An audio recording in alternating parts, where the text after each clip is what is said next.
Эрхэм хүндэт сонсогчдийнхоо энэ өдрийн мэндийг айлтгая. Цэцэн радиогоос хөтлөгч Амраа ярьж байна. Өнөөдөр Улаанбаатар хотод маань бүрхэгдүү жаахан тийм хөнгөн гуниг дагуулсан өдөр байна уу да. Эфирт надтай хамт хөтлөгч Дэги байна.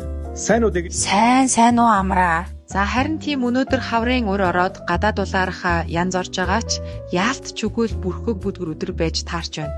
За өнөөдрийн хоёулангийн ярих сэдв юу байгаа вүлээ? Өнөөдөр Монголд үйл ажиллагаа явуулдаг Калифорниа рестораны талаар ярилцах байгаа шүү дээ. Тийм. За би нэг ийм мэдээлэл олж уншсан юм. Түүнийгээ хуваалцъя. Калифорни их Монгол ресторан 2015 оноос их Монгол төвдүүд хаалгаа нээж үйлчлүүлэгч олон танигдсан их хотын шинэхэн зоогийн газрын нэг болсон юм байна. За байж байгаараа их Монгол төв гэдэг чинь хаана байдаг вүлээ? Яагав. Нөгөө Дүнжин гарав худалдааны төвийн замын баруун талд байдаг. Нэг гоё тийм сүрлэг өндөр цагаан байшин байдгүй. За саналаа. За тэгэхээр тэднийх Америкийн орчин үеийн стил хэв маягтай тохилог шинэлэг орчин бүрдүүлсэн. Зочид үйлчлүүлэгч нарт зориулан мэрэгжлийн өндөр ур чадвартай тоогоочдын бэлдсэн Америк, Мексик, Япон, Монгол гэх мэт уламжлалт амт чанарын гайхамшигт хоолнууд болон дэлхийд алдартай коктейл шингэн хүнсээр үйлчилж ирсэн гэж байна.